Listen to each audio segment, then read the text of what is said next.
사도 바울은 로마서를 통해서 우리에게 복음을 전하고 있습니다. 1장부터 3장까지를 읽어보면 우리 인간이 얼마나 하나님 앞에 큰 죄인인가를 알 수가 있습니다. 이 말씀을 듣고 나는 이 죄들과 전혀 상관이 없다고 말할 수 있는 사람은 한 사람도 없을 것입니다. 양심이 있다면 다 인정할 수밖에 없는 내용들입니다.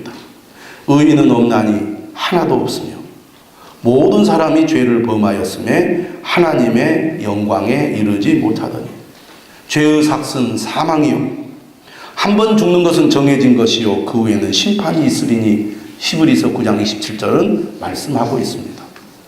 로마서 1장부터 3장을 통해서 우리가 깨닫게 되는 것은 우리는 모두 다 구원이 필요한 사람들이라는 것입니다. 우리는 다 구원받아야 할 사람들입니다. 로마서는 또한 사람이 그의 행위로 구원을 받을 수 없다고 말합니다. 이 말은 율법의 행위가 필요 없다는 뜻이 아닙니다. 3장 31절은 말합니다. 그런즉 우리가 믿음으로 말미암아 율법을 파기하느냐? 그럴 수 없느니라. 도리어 율법을 굳게 세우느니라. 율법을 굳게 세운다고 말하고 있습니다. 사람이 그의 행위로 구원받을 수 없다라고 로마서는 계속해서 강조하고 있는데 그 뜻은 사람은 그의 노력으로 스스로 구원에 이룰 수 없다는 말입니다. 예수 그리스도가 아니면 우리는 구원받을 길이 없습니다. 예수님 말씀하셨습니다. 내가 곧 길이요 진리요 생명이니 나로 말미암지 않고는 아버지께로 올 자가 없느니라. 사도 베드로도 사도행전서 이렇게 증거합니다. 다른 이로서는 구원을 받을 수 없나니 천하 사람 중에 구원을 받을 만한 다른 이름을 우리에게 주신 일이 없습니다. 우리의 행위로 율법의 행위로 의롭다함을 받을 수 없다는 말은 곧 예수 그리스도가 아니고는 우리가 구원받을 수 없다는 얘기입니다. 로마서 3장 21절은 말합니다. 이제는 율법 외에 하나님의 한 의가 나타났으니 이 말은 인간은 그 죄로 말미암아 스스로 죄에서 벗어날 수 없기 때문에 사랑의 하나님이 인간을 구원하기 위해 발벗고 나섰다는 것입니다. 인간 스스로 문제 해결을 못하기 때문에 하나님께서 문제 해결을 하기 위하여 직접 발벗고 나서서 문제를 해결하셨다는 것입니다. 의로우신 하나님은 어떤 분이십니까? 불의한 방법으로 우리를 죄에서 의롭다고 하실 수 없기 때문에 하나님은 의로운 방법으로 불의한 우리를 구원하고자 예수 그리스도를 이 땅에 보내신 것입니다. 그것이 바로 속량이죠. 3장 24절은 말합니다. 그리스도 예수 안에 있는 속량으로 말미암아 하나님의 은혜로 값없이 의롭다 하심을 얻은 자 되었느니라. 불의한 우리를 의롭게 하기 위하여 죄 없는 예수 그리스도로 하여금 우리 죄를 대신하여 죄값을 치르게 하신 것입니다. 우리를 위해 대신 치른 죄값이 바로 속량입니다. 하나님께서는 예수 그리스도로 하여금 우리 대신 죄값을 치르게 하셨기 때문에 예수 그리스도를 믿는 자들은 다 하나님 앞에 의로운 자로 서게 되었습니다. 죄를 가지고는 의로우신 하나님 앞에 나올 수 없습니다. 의롭다 함을 받은 자만이 의로우신 하나님 앞에 나올 수 있는 것입니다.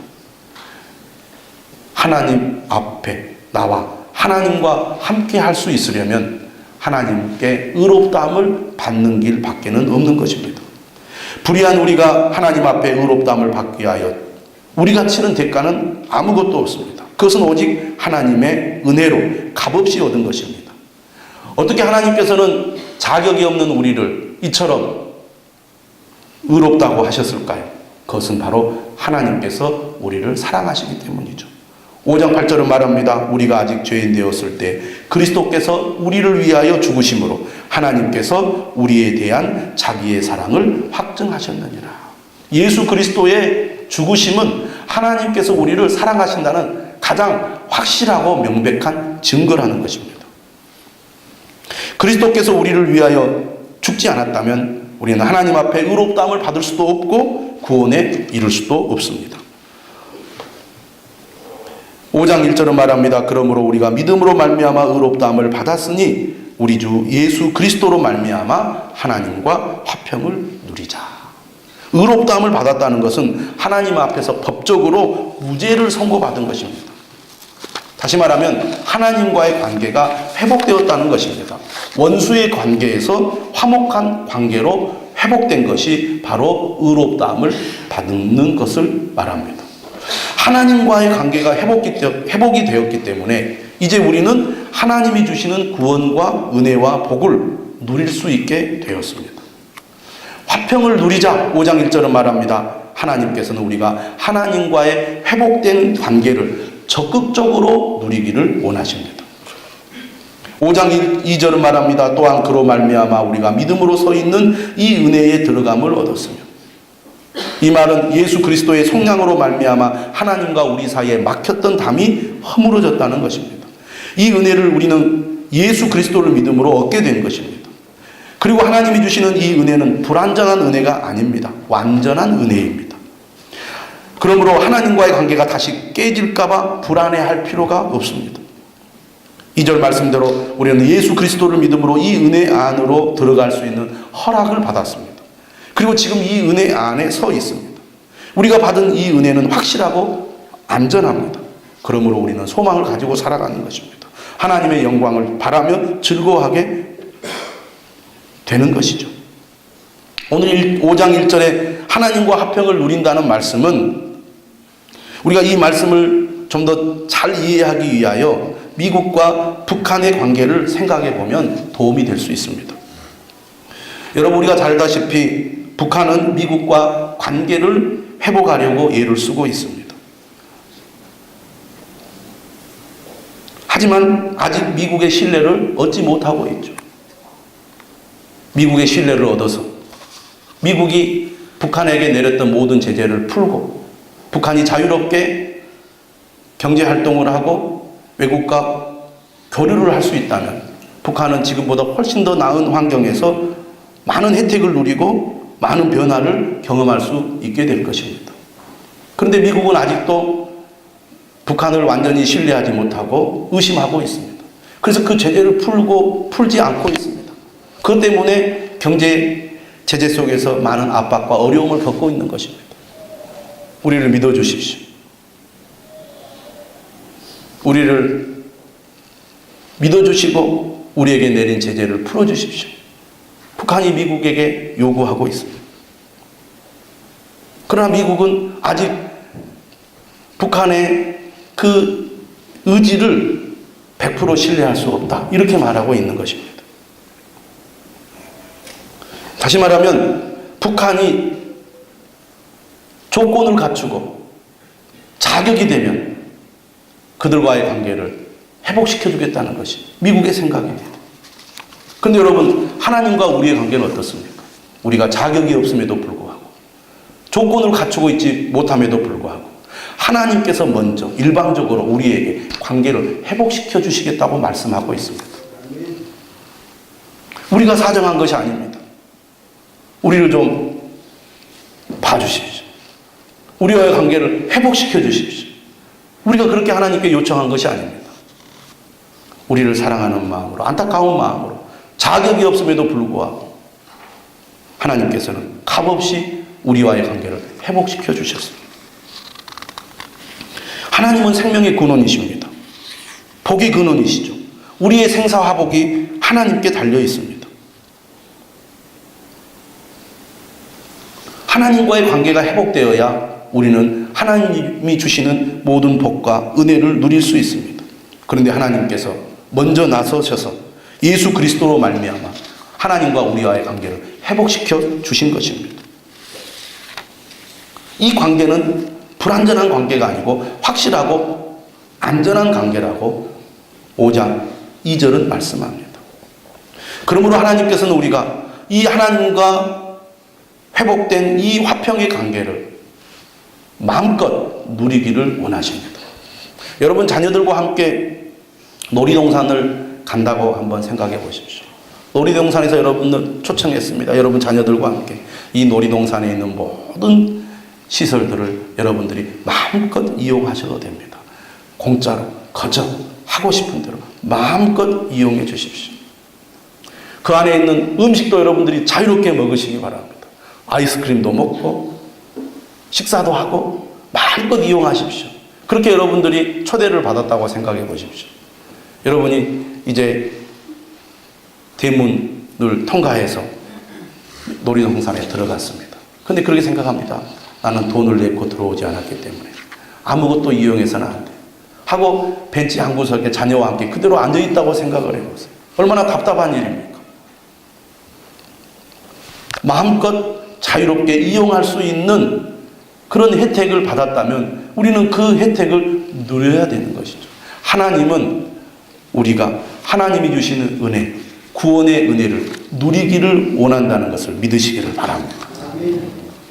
어떻게 우리가 하나님이 주시는 은혜를 누릴 수 있을까요? 하나님을 자주 찾는 것입니다. 하나님을 자주 만나는 것입니다. 하나님께 자주 구하는 것입니다.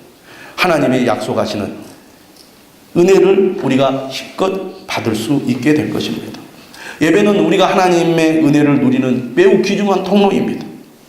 여러분, 진정한 행복은 하나님과 함께 있을 때 찾아오는 것입니다.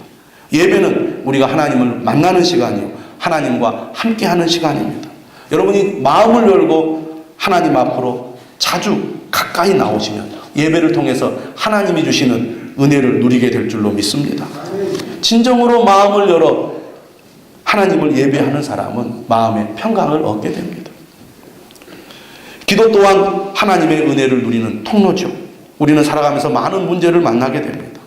우리가 하나님 앞에 믿음으로 나아가 기도할 때 하나님께서는 삶의 여러 가지 문제들에 해답을 주시고 응답을 주시고 문제를 해결해 주십니다. 많은 사람들이 예수 그리스도를 믿으면서도 너무 힘이 들어요. 너무 답답해요. 이렇게 호소하는 사람들이 많이 있습니다. 하나님을 멀리할수록 하나님이 주시는 은혜를 누리기가 어렵습니다. 예배가 멀어지고 기도가 멀어질수록 우리 안에 악한 마음들이, 상한 마음들이 계속 짓눌러지게 됩니다. 여러분, 우리가 예수를 믿어도 때로는 죄를 짓고 실패할 때가 있습니다. 우리가 주님 앞에 회개하면 하나님은 우리의 회개를 들으시고 용서해 주십니다. 우리가 세상에서 사람들에게 받은 상처와 아픔들을 치료해 주시는 분이 우리 하나님이십니다. 주님께 호소하고 주님께 아뢰면 주님은 우리의 죄를 용서해 주실 뿐만 아니라 우리의 아픔과 우리의 질병을 치료해 주시는 분이십니다. 또한 우리가 어디로 가야 할지 모를 때 우리를 인도해 주십니다. 때로 시험에 들어 낙심해 있을 때, 좌절 가운데 있을 때 주님은 우리에게 위로와 용기를 주시고 또한 피할 길을 내시고 시험에서 승리하게 해주십니다. 주님을 찾으면, 주님을 만나면, 주님을 구하면 주님은 우리에게 베푸신 은혜와 구원을 풍성하게 누릴 수 있도록 도와주신다는 것입니다. 의롭다함을 받았음에도 불구하고 하나님과의 회복된 관계를 가지고 있음에도 불구하고 우리가 하나님이 주시는 이 구원의 은혜, 회복된 이 화평의 은혜를 누리지 못하면 믿음에도 불구하고 늘 우리의 삶은 팍팍해질 수밖에 없고 우리의 삶은 늘 힘들 수밖에 없는 것입니다. 주님은 우리가 주님 앞에 가까이 나아가 주님이 주시는 은혜와 주님이 주시는 축복을 누리기를 원하신다는 것을 믿으시기를 바랍니다. 예수 그리스도의 이 구원의 은혜를 누리는 사람들에게는 어떤 특징이 있습니까? 로마서 5장을 보니까요, 기쁨이 있다고 말합니다. 5장 2절 끝은 이렇게 말합니다. 하나님의 영광을 바라고 즐거워하느니라. 3절은 또 말합니다. 다만 이뿐 아니라 우리가 환난 중에도 즐거워하나니. 구원의 은혜가 풍성하게 되면 거기서 나타나는 우리의 삶의 반응은 기쁨입니다. 예수 그리스도 안에 있는 사람들에게 기쁨이 있습니다. 심지어 환난 가운데서도 우리가 즐거워할 수 있다고 말합니다. 왜냐하면 환난을 통해서 하나님께서 우리에게 기대하시고 계획하신 하나님의 뜻을 깨닫게 되기 때문입니다. 그러므로 고통 가운데 있으면서도 그 고통 가운데 좌절하지 아니하고 하나님의 계획과 뜻을 깨닫는 가운데 오히려 즐거워하는 성도가 된다는 것입니다. 5장 11절은 말합니다. 그뿐 아니라 이제 우리로 화목하게 하신 우리 주 예수 그리스도로 말미암아 하나님 안에서 또한 즐거워하느니라. 사탄은 우리 마음에 늘 악한 마음, 더러운 마음, 늘 이 갈등하는 마음, 남을 미워하는 마음, 분열하는 마음, 늘 상처로 짓눌려서 괴롭고 고통스러운 마음을 갖도록 늘 우리를 부추깁니다. 우리는 사탄에게 속아서 예수를 믿음에도 불구하고 그 마음이 이리 흔들리고 저리 흔들리고 환경과 사람으로 인하여 상처를 받고 고통 가운데 헤맬 때가 많이 있어요. 주님 앞에 나와야 됩니다. 주님께 맡겨야 합니다. 그러면 우리가 주님이 주시는 은혜를 회복하게 될 줄로 믿습니다. 우리가 이처럼 구원의 은혜를 더욱 깊이 누리기 위해서는 어떻게 해야 되느냐? 6장 1절에서 6장 마지막까지의 말씀은 크게 두 가지 얘기를 합니다. 우리가 하나님이 주시는 구원을 누리기 위해서는 두 가지가 필요한데, 첫째는 그리스도와 연합해야 한다고 말합니다. 한번 따라서 합시다. 그리스도와 연합하자. 예수 그리스도를 믿는다는 것은 그리스도와 연합한다는 것을 의미합니다. 그리스도와 연합한다는 것을 잘 보여주는 그림이 두 개가 있는데, 첫째는 마태복음 11장 28절에서 30절 말씀입니다. 예수님께서 말씀하셨죠. 수고하고 무거운 짐진 자들아 다 내게로 오라. 내가 너희를 쉬게 하리라. 나의 멍에를 메고 내게 배우라. 그리하면 너희 마음이 쉼을 얻으리니 이는 내 멍에는 쉽고 내 짐은 가벼움이라 하시니라. 여러분, 우리가 예수 그리스도 앞으로 나오면 쉼을 얻게 될 줄로 믿습니다. 예수 그리스도밖에 참 행복이 없습니다. 예수 그리스도밖에 안식이 없습니다. 예수 그리스도 안으로 들어오면 우리가 참 안식을 누리게 됩니다. 어떻게 해야 된다고 말합니까? 나의 멍에를 메고 나를 배우라는 것입니다. 이스라엘에서 소들은 주로 두 마리가 한 쌍이 되어서 밭을 갈았습니다. 두 마리가 한 쌍이 되어 밭을 갈기 위해서 멍에를 두 소에 이렇게 메었습니다.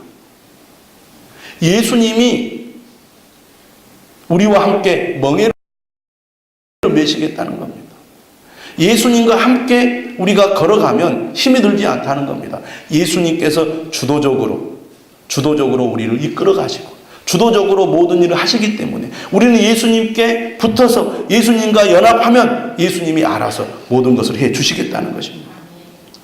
예수님의 멍에는 쉽고 예수님의 멍에 짐은 가볍다고 말씀하셨습니다. 예수님과 연합할수록 우리의 삶은 평안해지고 쉬워질 줄로 믿으시기를 바랍니다. 두 번째 그림은 요한복음 15장 5절이죠. 나는 포도나무여 너희는 가지라. 그가 내 안에 내가 그 안에 거하면 사람이 열매를 맺나니 나를 떠나서는 너희가 아무것도 할 수 없음이라. 예수 그리스도와 연합하는 그림으로 포도나무와 가지를 예로 들었습니다. 가지는 포도나무에 붙어 있어야 그 가지에서 열매를 맺습니다. 우리가 세상을 살아가면서 풍성한 열매를 맺으려면 포도나무 대신 예수님께 붙어 있어야 합니다.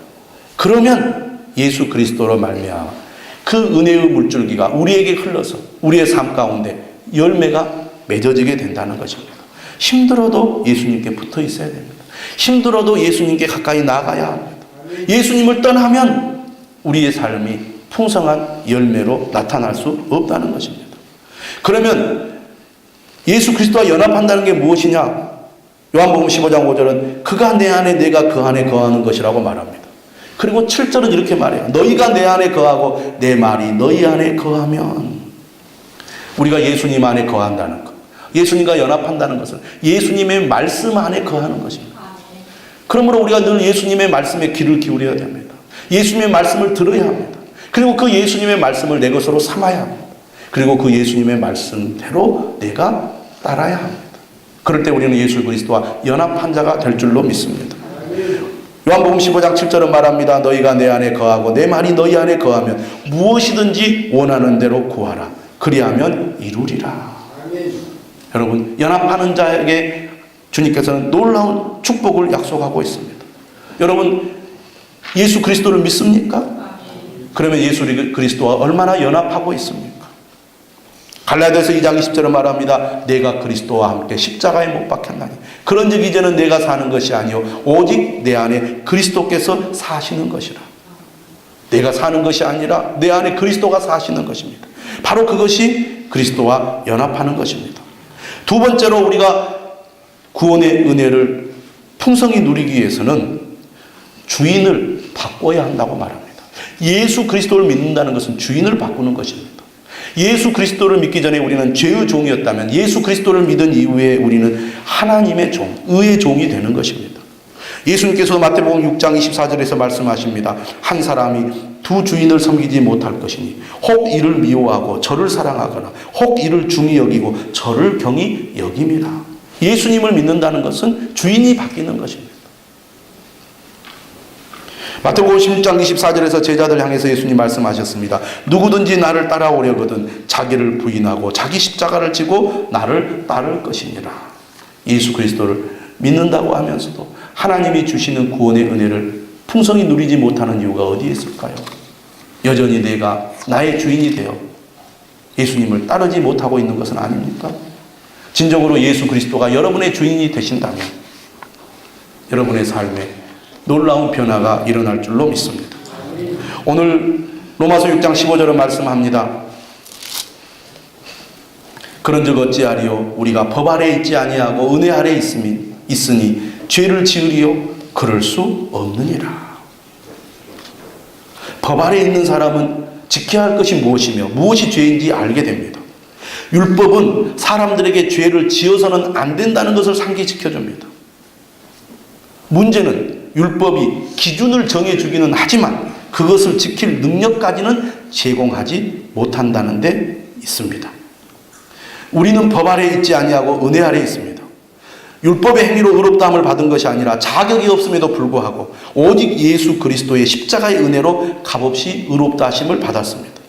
하나님은 우리가 죄인임에도 불구하고 우리가 죄값을 치르지 않았음에도 불구하고 우리 죄를 사하셨습니다. 우리를 의롭다고 인정해 주셨습니다.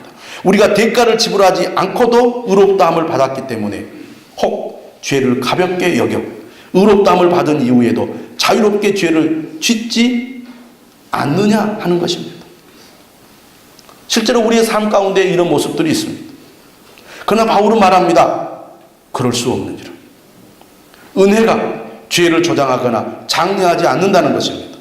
은혜 받은 사람의 신분이나 위치가 무엇인지 안다면 그럴 수 없다는 얘기죠. 하나님의 은혜로 구원받은 사람은 어떤 사람입니까? 죄로부터 해방된 사람입니다. 죄로부터 자유를 얻은 사람이죠.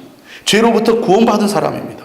죄 때문에 사망에 이르게 된 사람이 죄로부터 해방되어 구원에 이르게 되었기 때문에 이제는 죄와 상관이 없는 사람이 되었다는 것입니다. 그런데 어찌 다시 죄를 가까이 하고 자유롭게 죄를 지을 수 있겠느냐 하는 것입니다. 세상에는 두 종류의 사람이 있습니다. 하나는 죄의 종이고 하나는 의의 종입니다. 죄를 지으며 사는 사람은 죄에게 순종하는 죄의 종이고 의를 따르며 사는 사람은 의에게 순종하여 의의 종이 된다는 것입니다. 죄의 종은 사망에 이르고 의의 종은 영생에 이릅니다. 과거에 죄의 종이었던 우리가 이제 의의 종이 되었는데 어찌 다시 사망에 이르는 종이 될 수 있겠느냐? 그럴 수 없느니라. 그게 사도 바울의 말입니다. 믿음의 사람은 자신이 누구인지 늘 상기해야 한다는 말입니다. 그럴 수 없느니라 이 말은 구원받은 성도들, 죄로부터 의롭다함을 받은 성도들은 죄에 무감각하다는 것이 아닙니다. 죄의 유혹을 받지 않는다는 것이 아닙니다. 실제로 우리는 예수 그리스도를 믿은 이후에 죄의 유혹을 받습니다. 죄를 짓습니다. 죄에 넘어집니다. 죄로 말미암아 타락하여 큰 고통을 겪기도 합니다. 그런데 오늘 사도 바울의 말은 무엇을 우리에게 가르쳐 주니? 죄 짓는 것을 자연스러운 것으로 받아들여서는 안 된다는 것입니다. 우리가 그렇게 말합니다. 우리는 연약하기 때문에 죄를 질 수밖에 없습니다.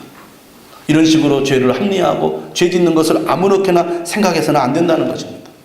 우리는 죄와 상관이 없는 존재가 되었다. 죄로부터 우리는 해방된 자다. 이제는 우리가 죄에게 순종하는 죄의 종이 아니라 하나님의 말씀에 순종하는 하나님의 종이다. 그러니 죄를 가까이 해서는 되겠느냐? 이렇게 우리가 생각하고 나의 정체성을 늘 분명히 하라는 것입니다. 왜냐하면 죄는 구원을 누리는 삶을 방해하기 때문입니다. 하나님과의 교제를 가로막기 때문입니다. 하나님이 주시는 은혜와 복을 차단하는 것이기 때문에 우리는 죄와 싸워야 한다는 것이죠. 그런데 6장은 우리에게 뭐라고 말하느냐? 이 죄로부터 벗어나 죄로부터 승리하기 위해서는 적극적으로 적극적으로 하나님의 말씀에 순종하여 의의 종이 되고 거룩함에 이르는 삶을 살아야 된다는 것입니다. 여러분들, 우리가 하나님의 은혜를 오해하면 우리는 우리 힘으로 구원받을 수 없습니다. 우리 힘으로 하나님 앞에 의롭다함을 받을 수 있습니다. 우리는 아무것도 아닙니다. 아무것도 할 수 없습니다. 라는 생각에 우리는 아무것도 안 해도 됩니다. 라는 잘못된 결론으로 나갈 때가 많이 있습니다. 예수 그리스도를 믿는 사람들은 순종하는 사람이 되어야 합니다. 아멘. 은혜로 구원받기 때문에, 은혜로 의롭다함을 받기 때문에 말씀을 지키고 순종하는 것은 우리와 상관없는 것이다 라고 착각할 수가 있습니다. 그러나 로마서는 그렇게 말하잖아요. 율법은 선한 것이라고 말합니다. 오히려 믿음으로 말미암아 의롭게 된 사람은 오히려 율법을 굳게 한다고 말합니다.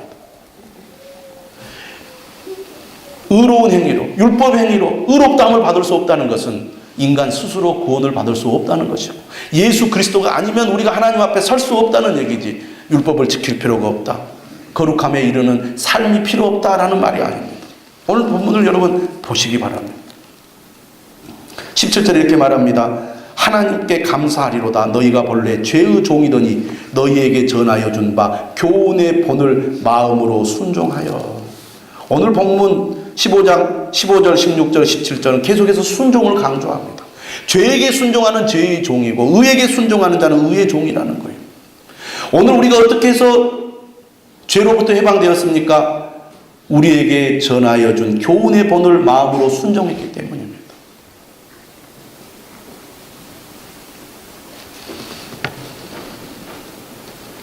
의의 종이 되었다는 것은 의에게 순종하는 자가 되었다는 것입니다. 그 말은 곧 우리가 하나님의 말씀에 순종하는 자가 되어야 한다는 것입니다.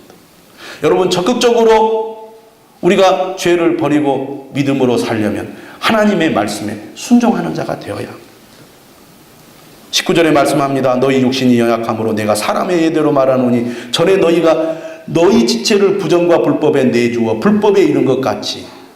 그전에는 부정과 불법에 자신을 내주었다는 것, 자신을 드렸다는 것입니다. 곧 종이 되었다는 얘기죠. 그러나 이제는 너희 지체를 의에게 종으로 내주어 거룩함에 이르라. 거룩함에 이르라. 의에게 종으로 내주어라는 것입니다. 다시 말하면 순종하는 자가 되라, 그 말입니다.